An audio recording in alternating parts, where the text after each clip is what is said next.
परमेश्वर ने नूह और जितने पशु उसके संग जहाज में थे उन सबों की सुध ली और पृथ्वी पर पवन बहाई और जल घटने लगा। और जल प्रलय के शुरू होने के 150 दिन के बाद जहाज अरारात नामक पहाड़ पर टिक गया।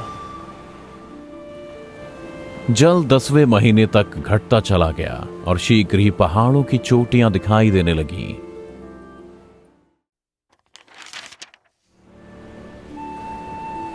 अगले 40 दिन के बाद नूह ने जहाज के ऊपर की खिड़की को खोलकर एक कौवा उड़ा दिया। कौवा तब तक इधर उधर फिरता रहा जब तक कि जल सूख न गया।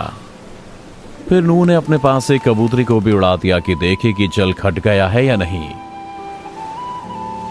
उस कबूतरी को अपने पैर टिकाने के लिए कोई आधार न मिला तो वह उसके पास जहाज में लौट आई। तब उसने हाथ बढ़ाकर उसने अपने पास जहाज में ले लिया। तब और 7 दिन तक ठहर कर उसने उसी कबूतरी को जहाज में से फिर उड़ा दिया। और कबूतरी सांझ के समय उसके पास आ गई तो क्या देखा कि उसकी चोंच में जैतून का एक नया पत्ता है। फिर उसने 7 दिन और ठहर कर उसी कबूतरी को उड़ा दिया और वह उसके पास फिर कभी लौटकर नहीं आई। तब नूह ने जहाज की छत खोलकर क्या देखा कि धरती सूख गई है। 1 वर्ष के बाद परमेश्वर ने नूह से बातें की और कहा, तू अपने पुत्रों, पत्नी और बहुओं समेत जहाज में से निकल आ।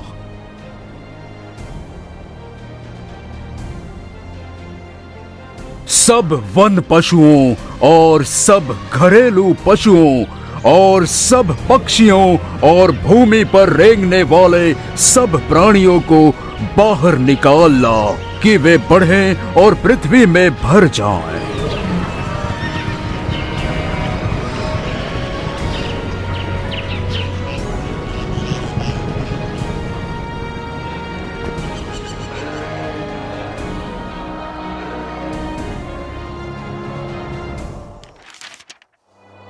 तब नूह ने यहोवा के लिए एक वेदी बनाई और सब शुद्ध पशुओं और सब शुद्ध पक्षियों में से कुछ कुछ लेकर वेदी पर होम बलि चढ़ाया। इस पर यहोवा ने सुखदायक सुगंध पाकर अपने मन में कहा, मनुष्य के कारण मैं फिर कभी भूमि को शाप न दूंगा। यद्यपि मनुष्य के मन में बचपन से जो कुछ उत्पन्न होता है वो बुरा ही होता है, तो भी जैसा मैंने सब जीवों को अब मारा है वैसा उनको फिर कभी न मारूंगा। अब से जब तक पृथ्वी बनी रहेगी तब तक बोने और काटने के समय ग्रीष्म काल और शीतकाल, दिन और रात निरंतर होते चले जाएंगे। फिर परमेश्वर ने नूह और उसके पुत्रों को आशीष दी, फूलो, फलो और बढ़ो और पृथ्वी में भर जाओ। तुम्हारा डर और भय पृथ्वी के सब पशुओं और आकाश के सब पक्षियों और भूमि पर के सब रेंगने वाले जंतुओं और समुद्र की सब मछलियों पर बना रहेगा। मैं उन्हें तुम्हें सौंपता हूँ। सब चलने वाले जंतु तुम्हारा आहार होंगे। जिस प्रकार मैंने तुमको हरे हरे पौधे दिए थे वैसा ही अब सब कुछ देता हूँ।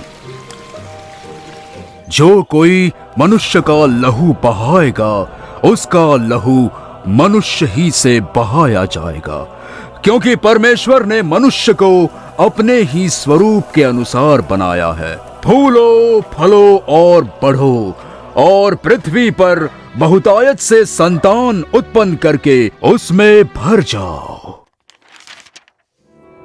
परमेश्वर ने नूह और उसके पुत्रों से फिर बात की, सुनो, मैं तुम्हारे साथ और तुम्हारे पश्चात जो तुम्हारा वंश होगा उसके साथ भी वाचा बांधता हूँ, और सब जीवित प्राणियों से भी जो तुम्हारे संग हैं, क्या पक्षी, क्या घरेलू पशु, क्या पृथ्वी के सब बनेले पशु, पृथ्वी के जितने जीव जंतु जहाज से निकले हैं। और मैं तुम्हारे साथ अपनी ये वाचा बांधता हूँ कि कि सब प्राणी फिर जल प्रलय से नष्ट न होंगे और पृथ्वी का नाश करने के लिए फिर जल प्रलय न होगा। जो वाचा मैं तुम्हारे साथ और जितने जीवित प्राणी तुम्हारे संग हैं उन सब के साथ भी युग युग की पीढ़ियों के लिए बांधता हूँ, उसका ये चिन्ह है।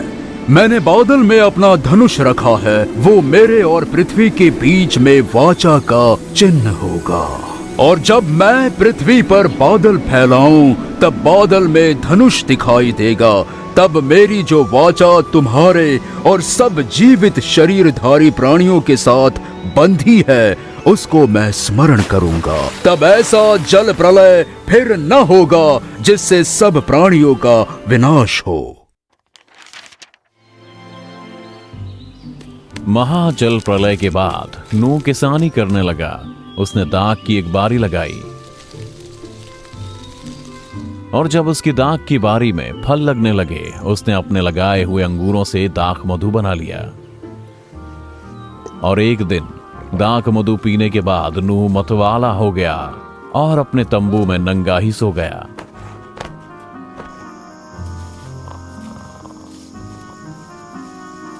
नूह के सबसे छोटे पुत्र हाम ने अपने पिता को नंगा देखा और बाहर जाकर अपने दोनों भाइयों को बताया कि उसने क्या देखा था। हालांकि हाम के बड़े भाई अपने पिता के नग्न शरीर को ढकने के लिए कपड़ा लेकर अपने पिता के डेरे में पीछे की ओर मुंह किए हुए गए। उनके मुंह फेरे हुए थे, इसलिए उन्होंने अपने पिता की नग्नता नहीं देखी। जब नूह नशे की दशा से उठा तो उसे पता चला कि हाम ने क्या किया है, तो उसने हाम के सबसे छोटे पुत्र कनान को शाप दिया। कनान शापित हो, वो अपने भाई बंधुओं के दासों का दास हो। शेम का परमेश्वर यहोवा धन्य है और कनान शेम का दास हो। परमेश्वर येपेत के वंश को फैलाए और वो शेम के तंबुओं में बसे और कनान उसका दास हो। नूह के जो पुत्र जहाज से निकले वे शेम, हाम और येपेत थे। ये तीनों नूह के पुत्र थे और इन्हीं से सारी पृथ्वी के लोग उत्पन्न हुए। जल प्रलय के बाद नूह 350 वर्ष जीवित रहा। नूह की कुल आयु 950 वर्ष की हुई, तब वह मर गया। मैंने बादल में अपना धनुष रखा है, वह मेरे और पृथ्वी के बीच में वाचा का चिन्ह होगा। और जब मैं पृथ्वी पर बादल फैलाऊं तब बादल में धनुष दिखाई देगा।